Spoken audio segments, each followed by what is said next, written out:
Bien, Dios les pueda bendecir a todos. El que está acá en esta clase, bueno, el Señor lo dejó acá por alguna razón, así que le damos gracias al Señor por eso también. Seguimos hoy con nuestro estudio de Romanos y vamos a recordar un poquitito lo que hablamos en la última clase. ¿Se acuerdan que estábamos hablando de esta lucha que nosotros tenemos de nuestra carne con nuestro espíritu, que tenemos ahora una nueva vida, que somos nueva criatura, pero que esta carne que nos lleva al pecado, que nos incita a pecar, el enemigo que nos ronda y que nos dice que hagamos lo malo, esa lucha la vamos a tener toda la vida. O sea, no hay un momento en que nosotros seamos al 100% libres de esta carne que nos lleva al pecado. Por eso que esta lucha es una lucha diaria, ¿verdad? Pero Pablo nos dice que para los que están en Cristo no hay condenación. ¿Qué quiere decir eso? Que cuando uno vive en Cristo, uno le dice al pecado que no. Y vence al pecado, ¿cuándo? Todos los días de nuestra vida y a veces, muchas veces en un día. Entonces la lucha en contra del pecado es siempre. A cada momento tenemos a veces la oportunidad de pecar, pero en Cristo nosotros tenemos ahora la oportunidad de decirle a ese pecado que no, ¿verdad?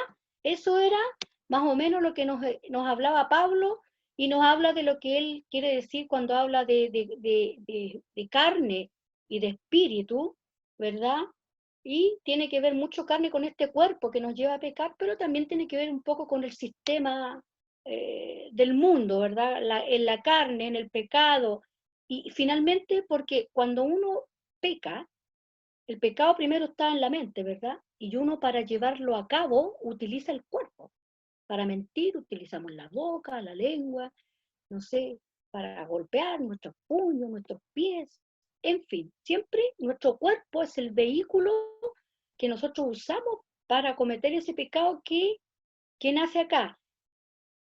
Pero también vimos de que en el Antiguo Testamento se juzgaban los hechos consumados con testigos, como en el caso de la mujer adúltera, que le llevan a Jesús a la mujer adúltera, ¿verdad? Y le dicen, nosotros la sorprendimos en esto y la ley dice que hay que matarla, que hay que apedrearla hasta que muera.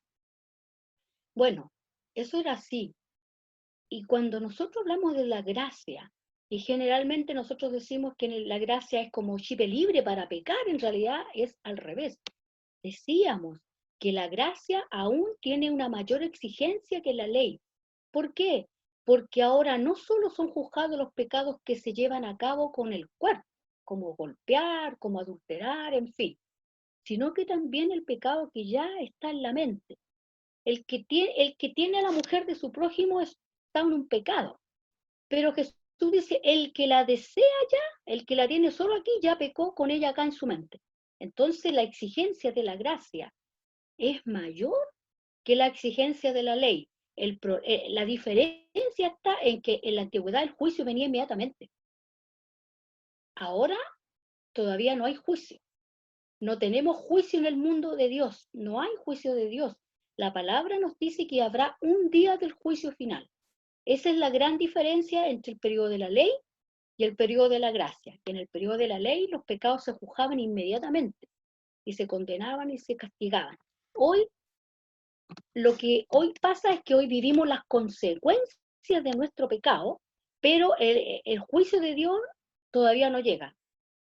Hay un tiempo de espera para que nos arrepintamos, para que nos volvamos a Él, pero las consecuencias de ese pecado las vamos a vivir sí o sí. ¿Ya? Esa es la gran diferencia y básicamente lo que hablamos la semana pasada tiene que ver justamente con esto. Hoy vamos a hablar un poquito sobre, es un mensaje bastante, bueno, el mensaje de la gracia es muy esperanzador, pero hoy vamos a hablar un poco de la cotidianidad de nosotros los seres humanos y los cristianos que tenemos que luchar en contra de todas las cosas que se nos van presentando en la vida, ¿verdad? Y Pablo, bueno, son hartos versículos, pero yo siempre pongo uno porque la idea es que ustedes después lean en su casa, ¿verdad?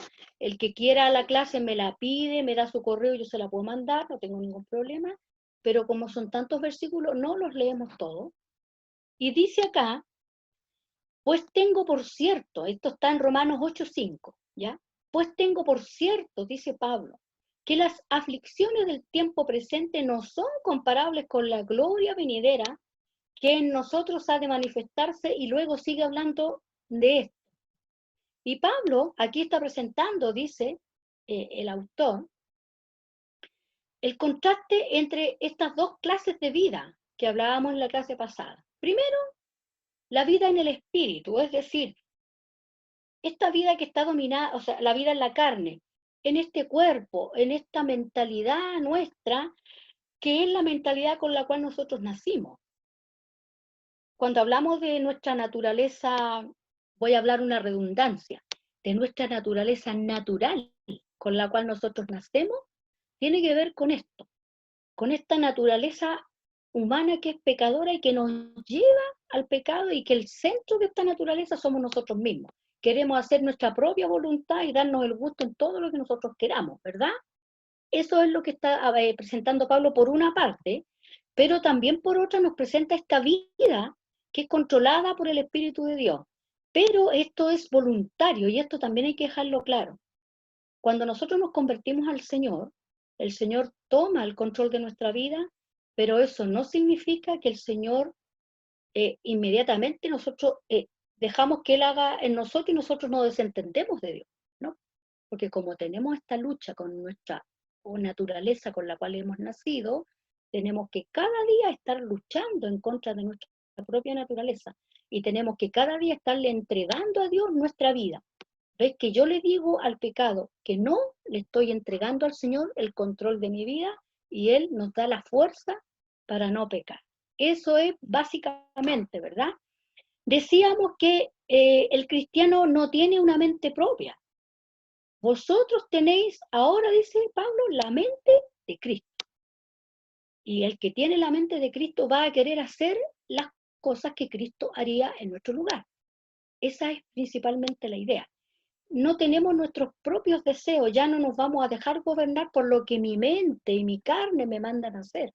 Ahora nos vamos a gobernar por el Espíritu de Dios. Y eso significa darle la pelea a mi propia naturaleza, a mi yo, ¿verdad? Nos dejamos gobernar por el Espíritu de Dios, dejamos que Dios nos controle, y nuestro centro ya no somos nosotros mismos, sino que es Dios, ¿verdad? Lo que Cristo hereda, nosotros también lo heredamos. ¿Se acuerdan que al principio decíamos que cuando Adán pecó, toda la humanidad pecó?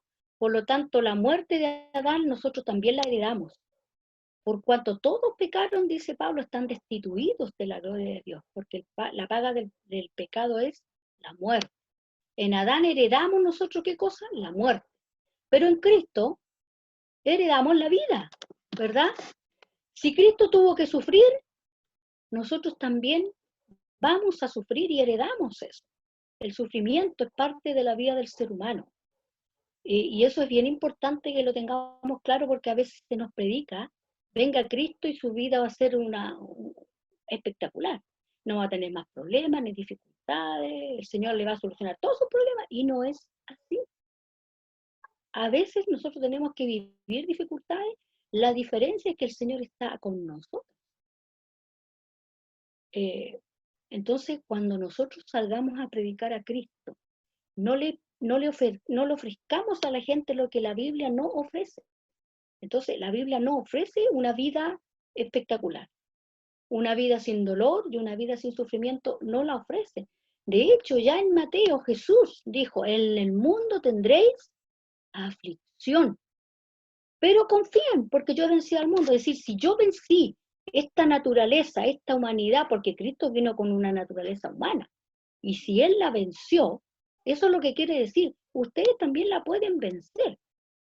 Eso no significa que no vamos a luchar contra el pecado. Cada día vamos a luchar en contra del pecado, ¿verdad? En esta alegoría de Pablo, cuando una persona llega a ser cristiana, entra entonces en la familia de Dios, ¿verdad? No habíamos hecho nada para merecerlo, pero Dios en su amor ha tomado, ¿no es cierto?, al perdido, a todos nosotros, que éramos ahí, que estábamos en la calle, espiritualmente hablando, ¿no? Algunos literalmente estaban en la calle, pero nosotros estamos hablando en todo sentido, estábamos desahuciados, ya no teníamos, porque estábamos muertos en delito y en pecado, estábamos endeudados y no teníamos ninguna oportunidad de nada. Pero Cristo dice, le ha adoptado en su familia. Dios, por medio de Cristo, nos adopta a nosotros, ¿verdad? Y Pablo habla de la adopción y dice que cuando una persona quería adoptar a un niño, lo hacían con 3 testigos. Era bien interesante el rito y era como que lo vendía. Había de hecho plata de por medio, que en realidad no es que se pagara, pero era parte del rito. Había plata de por medio, donde en las primeras 2 eran 3 veces que se hacía este rito. En las 2 primeras como que se pagaba, y en la última la persona que iba a adoptar al niño rechazaba este pago y lo adoptaba. Y para la ley, esto es la adopción romana, ¿no? Para los romanos. Para la ley romana, esta persona adoptada, su vida pasada quedaba totalmente borrada. Si tenía deudas, cualquier cosa, quedaba borrado. Toda su vida pasada quedaba borrada. Y para el padre que lo adopta, este hijo tenía los mismos derechos que un hijo propio, los mismos. Y aunque después tuviera más hijos, no, el hijo que era adoptado no tenía menos derecho que los hijos propios, ¿ya? Por lo tanto, Pablo nos habla que nosotros ahora somos adoptados. Mire, y cuando toma esta figura de adopción, está diciendo su vida pasada fue cancelada, fue borrada. Para Dios su vida pasada ya no existe. Ustedes ahora son nueva criatura, ¿verdad? No existe. El Señor borró su vida pasada y ustedes ahora comienzan una nueva vida en esta adopción donde ya su Padre ahora es Dios, ¿verdad? Somos hechos, dice Juan, hijos de Dios, ¿verdad? Y tenemos nosotros entonces esta esperanza de la cual Pablo nos habla más adelante, siempre en el capítulo 8, ¿ya? Y dice Pablo, pues tengo por cierto que las aflicciones del tiempo presente no son comparables con la gloria venidera que en nosotros ha de manifestarse, porque el anhelo ardiente de la creación es aguardar la manifestación de los hijos de Dios. Y después en el versículo más adelante nos dice, porque también la creación misma será libertada de la esclavitud de corrupción a la libertad gloriosa de los hijos de Dios. Y Pablo nos ha estado hablando entonces de esta adopción, ¿no es cierto?, en la familia de Dios, y ahora nos vuelve a hablar sobre este mundo, sobre cómo el mundo y la propia naturaleza están también condenadas por el pecado. Y nos muestra un cuadro, dice, con una visión poética, y ve toda a esta naturaleza esperando la gloria, dice. La gloria que será, ¿cuándo? Cuando Cristo vuelva. Por el momento, dice, la creación está sometida entonces a la esclavitud de la caducidad, es decir, todo se termina, todo se corrompe, todo muere, todo se echa a perder, ¿verdad? El pecado no solo afecta a nosotros los seres humanos, también afectó a la naturaleza, afectó a todo, ¿verdad? Acuérdense que Adán al principio no tenía que trabajar, o tal vez sacaba los frutos de la tierra sin mayor trabajo, pero después ya era trabajo, que con el sudor de tu frente fue uno de los castigos. Ya el pan te lo vas a ganar con el sudor de tu frente. Ya la tierra dice Génesis que quedó maldita por causa del pecado. Y Pablo toma esta idea y él dice, bueno, la generación, esta naturaleza, todo este mundo que nosotros vemos en nuestro entorno también está maldito. También está esperando ser redimido, igual que nosotros esperamos ser redimidos. ¿No es cierto? Y entonces dice, para pintar este cuadro, Pablo estaba usando ideas que cualquier judío podía reconocer y entender. A veces a nosotros se nos hace difícil entender porque hoy el tema de la adopción misma es para nuestra cultura occidental y para los tiempos que vivimos el tema de la adopción es diferente a como era en ese tiempo, es muy distinto, ¿no es cierto? Pero para los judíos, cuando Pablo hablaba para los judíos y para la gente que le entendía de su tiempo, era un lenguaje muy familiar, le entendían claramente lo que él quería decir. Y Pablo habla, dice, de la edad presente y de la gloria que se ha de manifestar. Y esto también es bien interesante porque el pensamiento judío dividía la historia del tiempo en dos secciones, la edad presente y la edad por venir. La edad presente o el tiempo malo también nos habla ahí Hebreos, y hasta Jesús mismo habla de esta edad y de la edad venidera, del tiempo presente y del tiempo venidero. Siempre que ustedes en el Nuevo Testamento encuentren estas dos palabras, está hablando de este mundo y del otro mundo, del cielo, ¿verdad? Siempre que encontramos estos dos conceptos, tenemos que hablar de estas dos realidades, de la eternidad con el Señor y de este mundo, y de esto que esta edad, que este tiempo es esencialmente malo, ¿verdad? La edad presente, entonces, para los judíos es mala. Está sometida al pecado, a la muerte y a la corrupción. Pero alguna vez llegaría el día del Señor.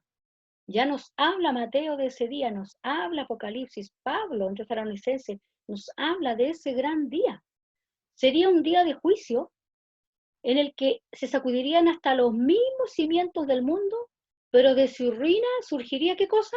Un nuevo mundo, una nueva creación. Estas dos creaciones, que Hebreo nos habla mucho de estas dos creaciones, y tiene que ver con la redención también de nuestro mundo, de nuestra naturaleza. La renovación del mundo era uno de los grandes pensamientos judíos. El Antiguo Testamento habla de ella sin multiplicar, dice, o elaborar detalles. Ya, en Isaías dice, he aquí yo crearé ¿qué cosa? Cielos nuevos, tierra nueva, un lenguaje que para nosotros es bastante conocido. Pero en los días entre los dos testamentos, cuando los judíos eran oprimidos, esclavizados y perseguidos, soñaban con aquella nueva tierra y con aquel nuevo mundo renovado. Acuérdense que entre que termina el Antiguo Testamento y comienza el Nuevo, hay 400 años de silencio, donde ahí los judíos son muy oprimidos y muy perseguidos. Y ahí surge este deseo, esta esperanza de un nuevo mundo, de la era mesiánica, de esperar a este Redentor que los iba a liberar de toda esa opresión, ¿verdad? El sueño entonces de un mundo renovado les era muy querido y además muy anhelado por los judíos. Pablo lo sabía. Y aquí dice, por así decirlo, dota a la creación de sensibilidad. Es como que Pablo le da a la creación como lenguaje, como que le pone Pablo en este parte de Romano, como que la creación estuviese hablando, ¿verdad? Dice Pablo, la creación aún gime, con dolores de parto, queriendo ser revestida, renovada, ya es como que él en su mentalidad poética le da lenguaje a la creación, ¿verdad? Concibe entonces Pablo la naturaleza esperando el día en que será quebrantado el dominio del pecado y de la muerte y de la corrupción y todo esto habrá pasado. Y vendrá entonces, ¿qué cosa? La gloria de Dios. En la experiencia del Espíritu Santo, los hombres tienen un anticipo, un primer paso de gloria que ha de ser.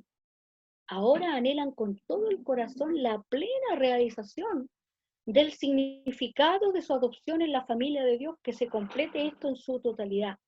Porque acuérdense que hemos hablado nosotros de que nuestra redención o nuestra salvación es hoy por la fe, pero todavía no es un hecho real y concreto. ¿Hasta cuándo? Hasta que estemos con Él, ¿verdad? Y eso es lo que Pablo está visualizando acá. Cuando esta adopción de Dios hacia nosotros sea una realidad, cuando estemos con Él. Entonces, dice Pablo, no pensaba que la criatura humana en su estado de gloria sería un espíritu sin cuerpo. En este mundo, el hombre es un cuerpo y además un espíritu. En el mundo de gloria, el hombre será salvo de su totalidad, en su totalidad, pero su cuerpo, este cuerpo dice que será un cuerpo glorificado y ya no seremos esclavos o no seremos víctimas de que nuestro cuerpo se va a terminar, se va a vegetar, se va a corromper, se va a enfermar. Ya no seremos víctimas de eso. Ahora, lo decíamos en la clase pasada, ¿cómo será este cuerpo? Igual con nuestros mismos ojos, no lo sabemos. La Biblia no nos habla al respecto. Y acuérdense ustedes que uno de los grandes principios para todo el que enseña y que predica la palabra es nunca decir lo que la Biblia no dice. Si la Biblia no nos habla de algo, nosotros no lo podemos decir. Nosotros podemos decir, tal vez el cuerpo pudiese ser así, eso se puede decir, pero dejando muy claro que la Biblia no dice eso, ¿ya? Eso hay que dejarlo bien claro porque yo he escuchado sermones que se basan en la especulación nuestra, en la especulación del predicador y lo da como hecho. Y eso hace que la gente se confunda, ¿verdad? Entonces la Biblia dice que tendremos un cuerpo glorificado. ¿Será igual que este, con mi mismo pelo, mis mismos ojos? No lo sabemos. Lo único que sabemos es que nuestro cuerpo será glorificado, ¿verdad? Y será hecho apto para estar con Dios allá en ese lugar, porque la palabra del Señor dice que la carne y la sangre no heredan el reino de Dios, es decir, allá no entra esto material. Entonces, ¿cómo va a ser el cuerpo? Eso es un misterio de Dios, ¿ya? Que será bueno, porque lo que Dios nos da es siempre muy bueno, ¿verdad? Entonces viene este dicho de lo que hablábamos recién, somos salvos por esperanza, es decir, por la fe.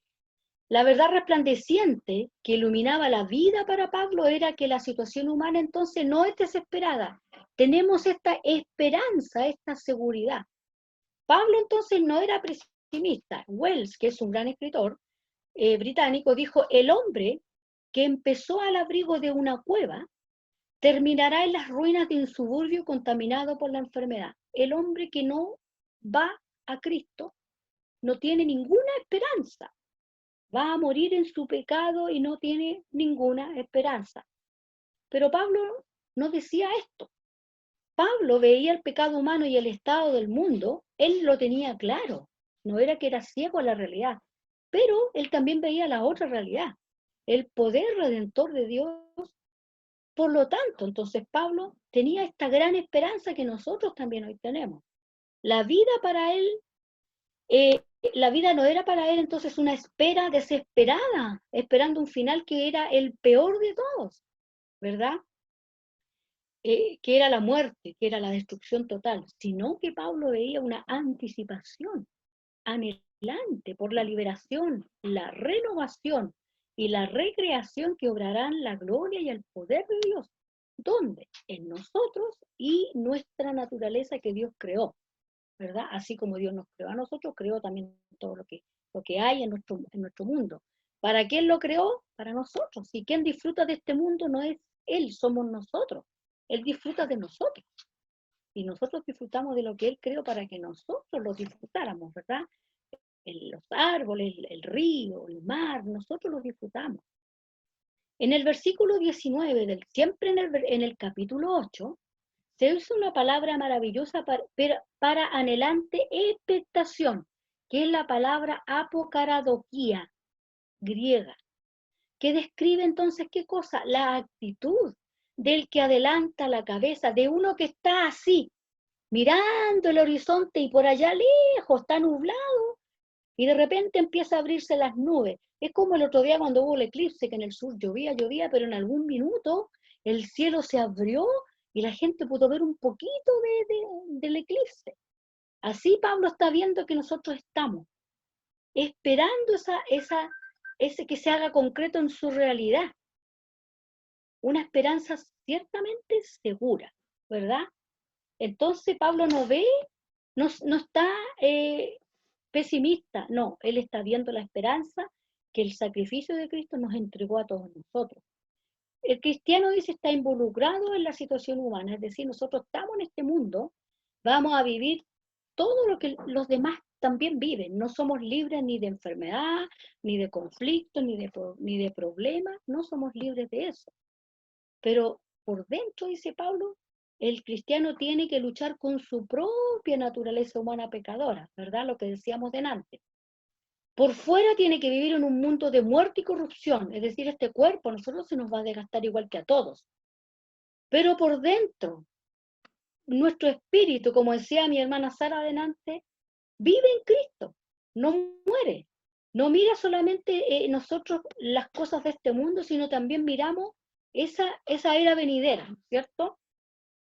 Además, dice, de las consecuencias del pecado humano, ¿qué otra cosa ve Pablo?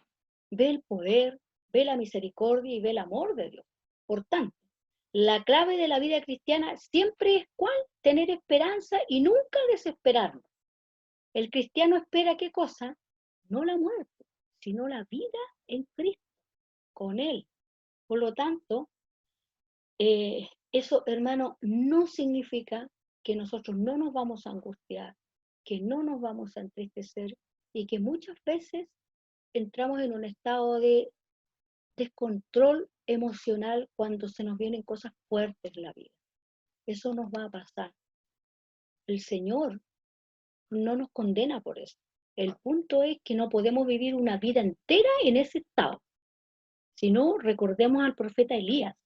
El profeta Elías, después que la reina Jezabel lo manda a amenazar de muerte, después que él vio el poder de Dios, arranca, se esconde y se deprime. La palabra dice que él deseaba la muerte, que quería morir.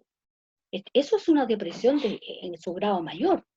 Alguien que está con esa tristeza y que desea la muerte, eso es una depresión. Y fíjese usted que si nosotros vemos cómo Dios lo trata, Dios nunca lo reprende. No le llama la atención, no le dice, oye, ¿qué haces aquí? Y tú viste mi poder, ¿y qué estás haciendo ahora? No le dice eso.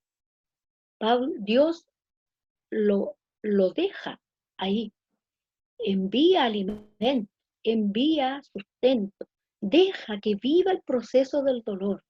Hermano, cuando usted viva un proceso de tristeza, vívalo. Si tiene que llorar, hermano, llore. No deje que nadie le diga no llore. Si hasta Cristo lloró cuando murió Lázaro. ¿Por qué nosotros no? Sí, hay que llorar, es parte de nuestra humanidad. Pero ¿qué hace después Dios? Dios deja que Elías viva su depresión. Lo trata, lo alimenta, lo sustenta, permite que lo sana. Le da su tiempo. Y después que le da su tiempo, ¿qué le dice? Ahora marcha, comienza a marchar porque largo camino te resta. Todavía tienes cosas que hacer, así que ahora yo ya te consolé, te sané, te alimenté, dejé que vivieras tu dolor, pero ahora ya es tiempo de ponerse de pie y marchar. ¿Se dan cuenta? Entonces, el vivir en tristeza a veces por periodos de pena es parte de nuestra humanidad, hermano, y vívalo dignamente, ¿sabe? Pero no se quede ahí, no se quede ahí. Esa es la clave. Pero no deje que nadie le diga que el cristiano nunca va a estar triste, porque eso no es verdad, tampoco es bíblico. Cuando le dice, usted no tiene fe, porque a veces usted le dice que tiene un problema y está triste, y alguien le dice, ¿y usted no tiene fe? No, hermano, sí tengo fe, pero también el Señor dijo que íbamos a vivir estos momentos, pero también tenemos esta salida. Esa es la diferencia con el mundo. Nosotros tenemos una salida, ¿ya? Pero todo es de Dios, aún lo que vivimos. Y ya Pablo nos habla en el versículo 26, dice, y de igual manera el Espíritu nos ayuda en nuestra debilidad. Pues, dice Pablo, ¿qué hemos de pedir como conviene? No lo sabemos. Pero el Espíritu mismo intercede por nosotros con gemidos indecibles. Más, el que escudriña los corazones sabe cuál es la intención del Espíritu, porque conforme a la voluntad de Dios intercede por los santos. El Espíritu mismo nos intercede por nosotros. ¿Y por qué será así? Mire, los primeros dos versículos, dice, forman uno de los pasajes más importantes que nosotros encontramos en el Nuevo Testamento y en los escritos de Pablo y que sustenta la vida del cristiano y sobre el cual se ha predicado mucho. ¿Acerca de qué cosa, hermano? Acerca de la oración, una práctica del creyente.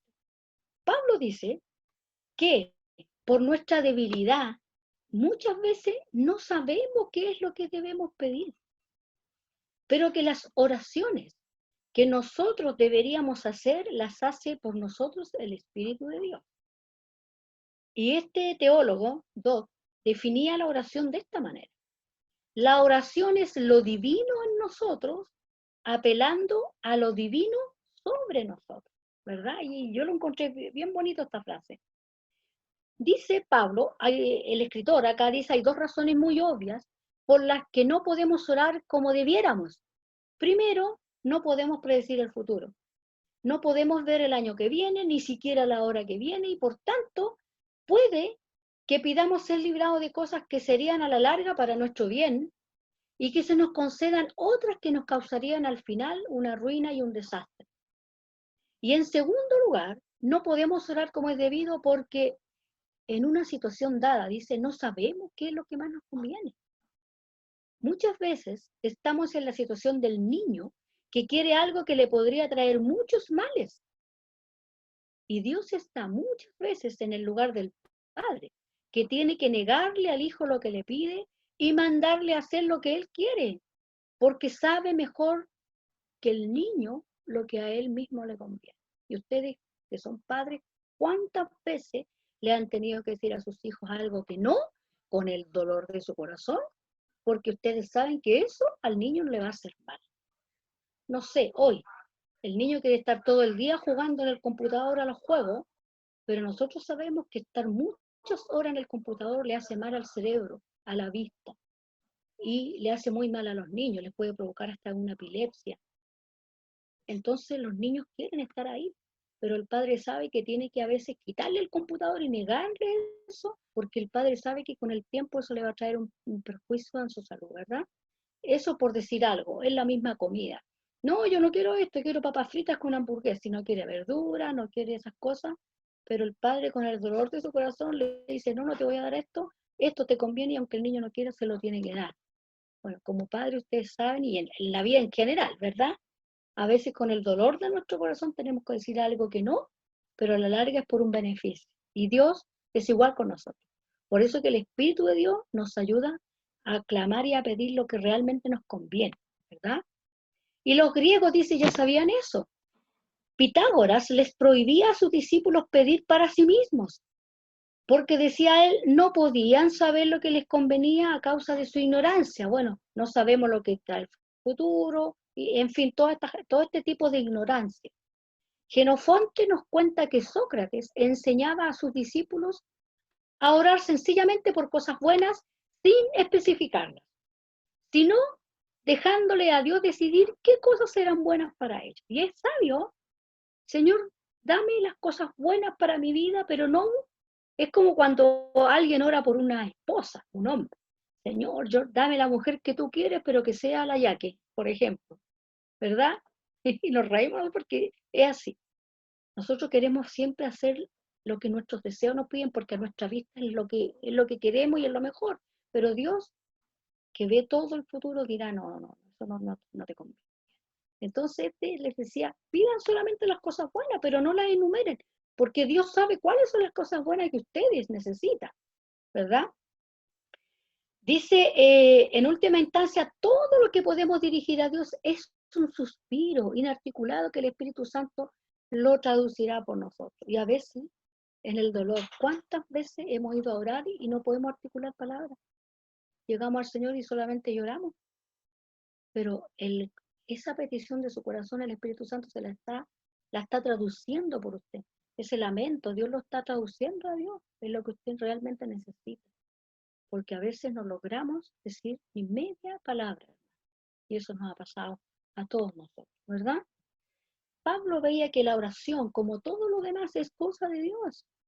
Pablo veía que al hombre no le es posible entonces justificarse por su propio esfuerzo, ¿verdad? Y también sabía que no puede el hombre, por mucho que quiera forzar su inteligencia, es decir, saber lo que tiene que pedirle a Dios.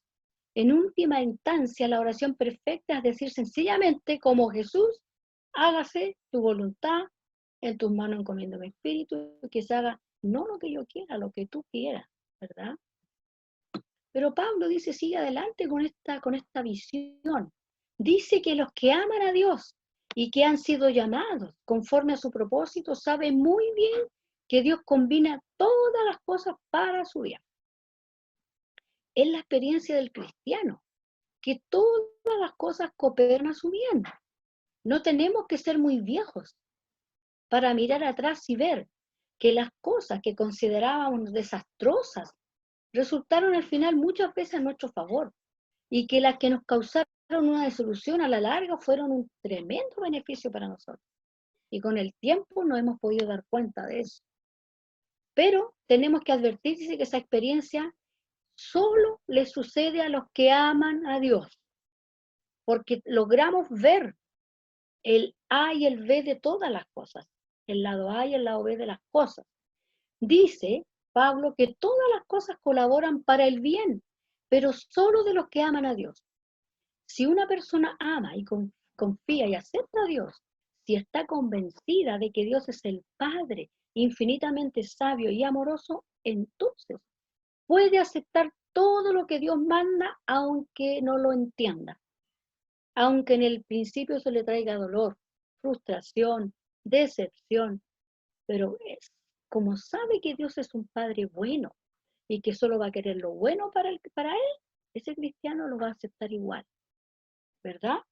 Uno dice, dice el autor acá, uno puede ir al médico, que le prescribe un tratamiento que al principio puede ser muy desagradable y hasta doloroso, como las inyecciones y todas esas cosas, ¿verdad? Pero si confía en el médico, acepta lo que le prescribe y se toma el medicamento, aunque sea amargo, y pone para que lo pinchen, aunque le va a doler, qué sé yo, ¿verdad? Igualmente, dice, así nos sucede a nosotros si nosotros amamos a Dios. Pero si uno no ama a Dios ni confía en Él, nos quejaremos de todo lo que nos sucede y pelearemos contra la voluntad de Dios. Y sabe que todos nos hemos encontrado a veces, o nos hemos sorprendido, o otros nos han dicho, porque a veces nosotros no podemos vernos a nosotros mismos cuando estamos en una angustia, en un dolor, y nos hemos sorprendido a veces peleando con la voluntad de Dios. Yo creo que en más de una ocasión a algunos de nosotros sí nos ha pasado, ¿verdad?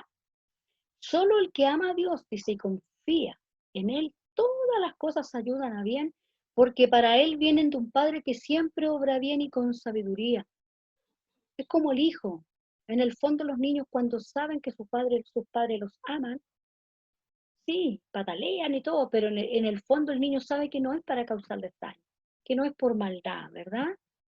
Y Pablo dice, va mucho más lejos. Pasa a hablar Pablo entonces de la experiencia espiritual de cada cristiano. La versión de la Reina Valera lo expresa de esta manera, es, porque a los que antes conoció, ¿a quiénes? A los creyentes. También los predestinó para que fuesen hechos conformes a la imagen de su Hijo, para que Él, ¿quién? El Hijo, sea el primogénito entre muchos hermanos, y a los que predestinó, a estos también llamó, y a los que llamó, a estos también justificó, y a los que justificó, a estos también glorificó. Este, dice Pablo, es un pasaje que desgraciadamente se ha usado mal, dice el autor. Es un pasaje que se ha usado mucho para hablar de que Dios escoge a los que se condenan y a los que se salvan. Pero en realidad no tiene que ver con eso. Y dice más que nada, dice, si hemos de llegar a entenderlo, tenemos que reconocer el sencillo hecho de que Pablo nunca se propuso que fuera una formulación ni teológica ni filosófica. Solamente lo está usando para exponer alguna verdad. Es como eh, buscar la forma más clara de ilustrar algo que él quiera decir. No es una postura teológica, ni siquiera una postura filosófica, ¿verdad? Entonces, porque no podemos ver a un Dios que busque a una persona para condenarla. Nuestro Dios no es así. Y dice el autor, dice, en la experiencia cristiana. Cuanto más la considera un cristiano, más se convence de que él no tuvo nada que ver con esto. Es decir, usted pudo elegir eh, la salvación, usted pudo comprar esa salvación. ¿Qué nosotros hemos tenido que ver para que Cristo hubiese muerto en la cruz? Nada, nada. Acá hay una lección para todos, pero el que quiera tomarla, la toma, y el que no, la va a rechazar. Nosotros no hicimos nada para que el Señor se entregara su cuerpo en la cruz, no hicimos nada. A esto es lo que Pablo se está refiriendo. En realidad Dios tenía un plan y no nos consideró a nosotros porque nosotros no podíamos ser parte de ese plan, porque ¿en qué nosotros podemos colaborar para tener salvación? No podemos colaborar con nada, ¿verdad? Entonces cuando Pablo está hablando de este tipo de predestinación, tiene que ver con eso. Dios, en su sola soberanía y misericordia, hizo un plan, Él solo, para salvarnos a todos nosotros.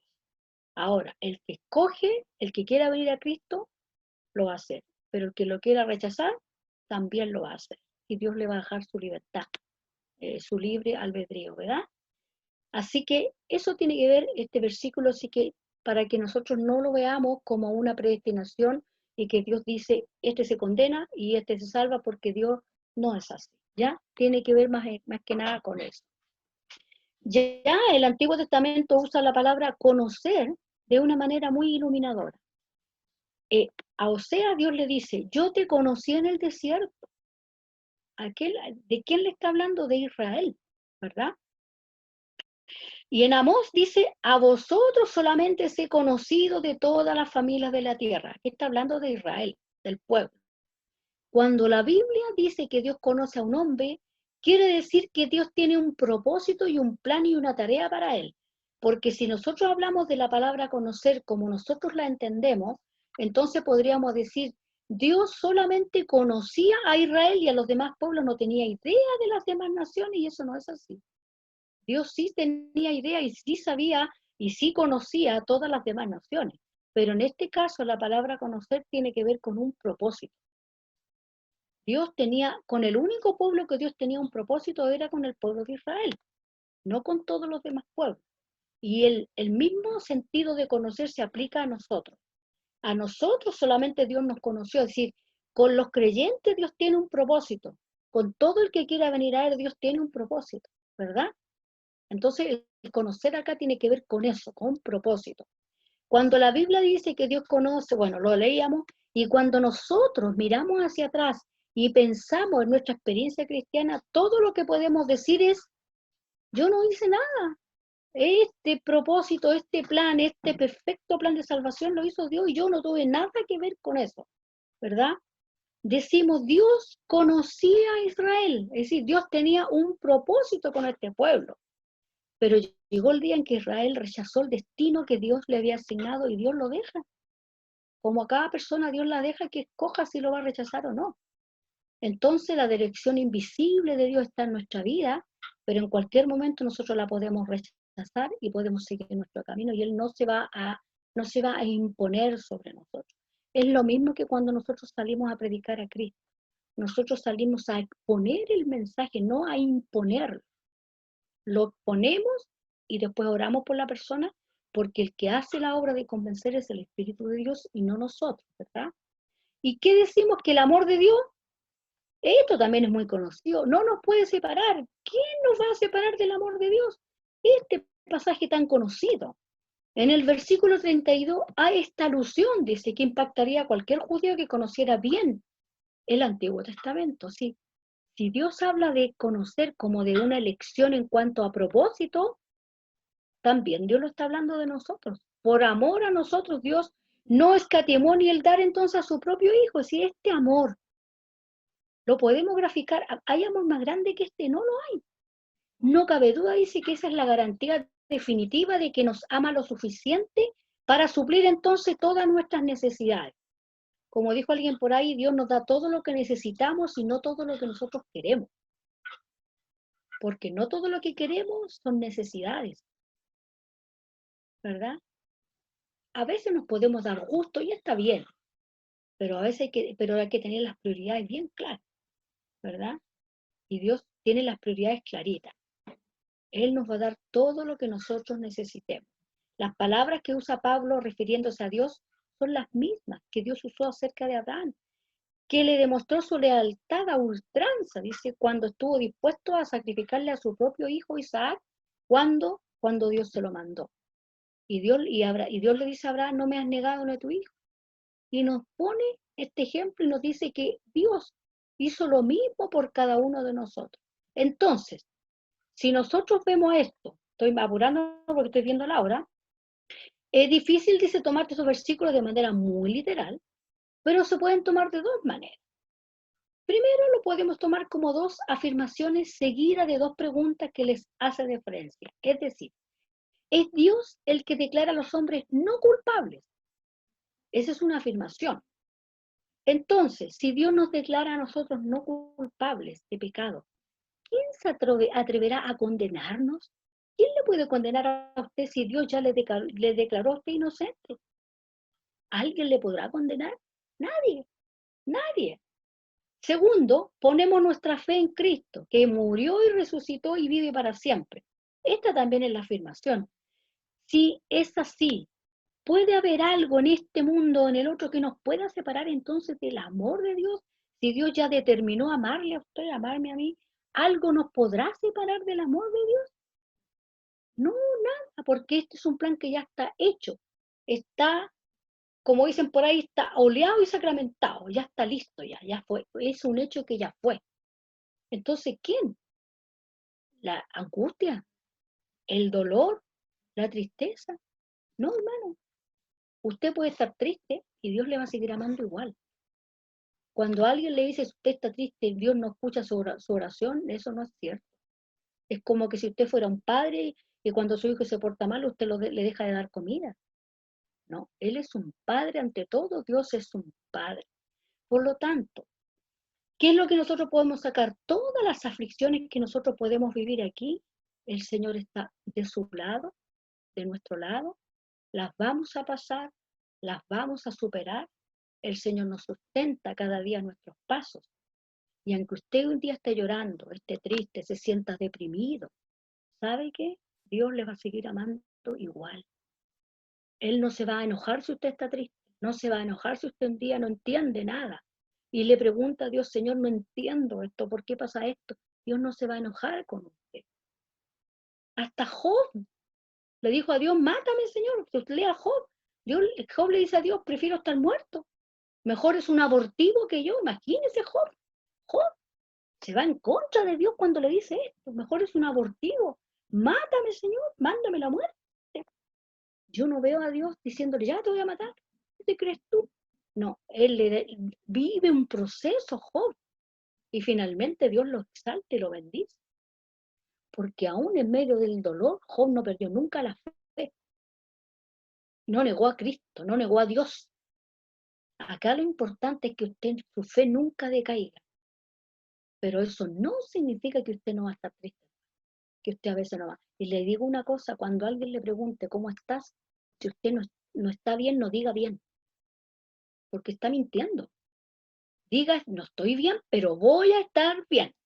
Esa es la respuesta. Porque algunas personas creen que si usted dice que está mal, es falta de fe. Y no es así. Entonces usted diga la verdad, porque Dios le está mirando. Y Dios dirá, si yo estoy viendo que está mal, ¿por qué dice que está bien? Si está mal. Entonces, cuando usted esté mal, diga que está mal. Es parte de nuestra humanidad. Pero usted también no diga estoy mal y quédese ahí. No, pues diga los dos lados, el lado A y el lado B. Ahora la estoy pasando mal, estoy en un periodo de sufrimiento, pero voy a estar bien porque el Señor me va a sacar de esto y lo voy a superar.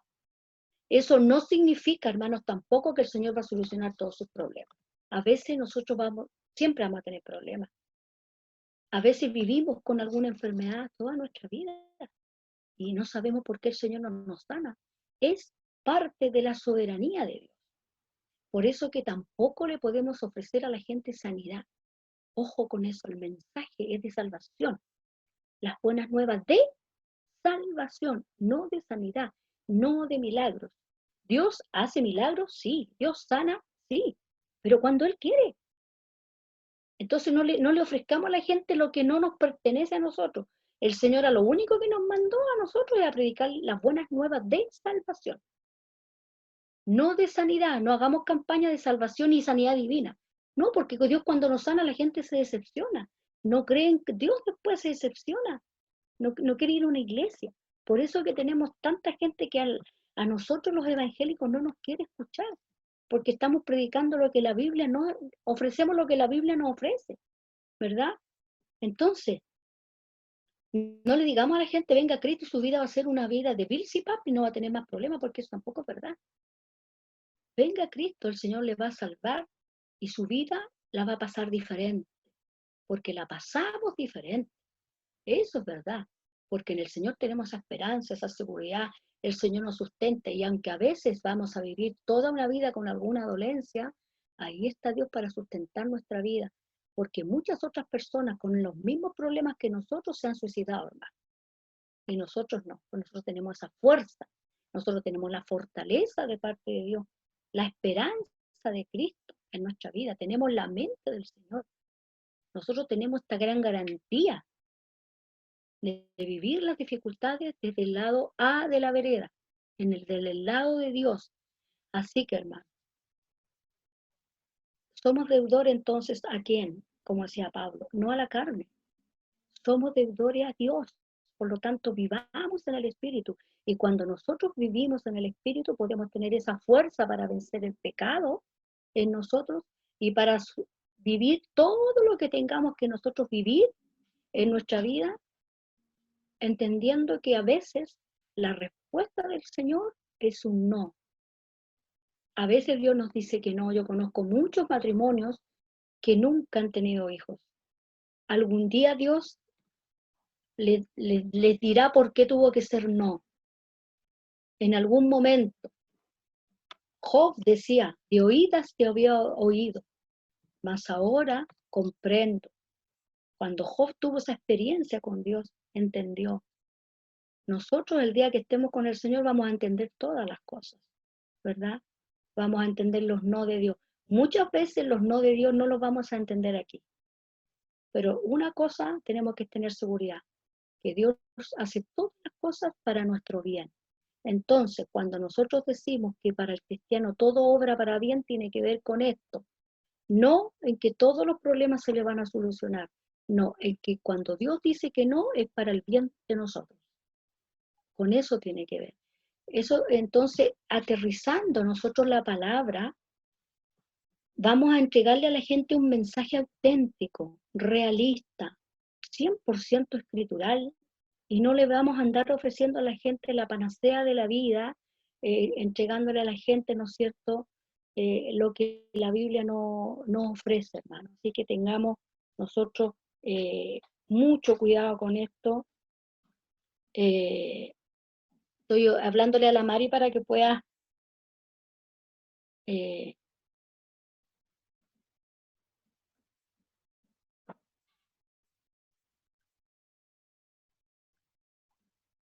bueno, nuestro hermano Luis tuvo un problema técnico, pero hermano, entonces, ¿cuál es el mensaje de hoy?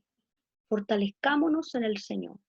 Luchemos en contra de nuestra propia naturaleza, porque se puede.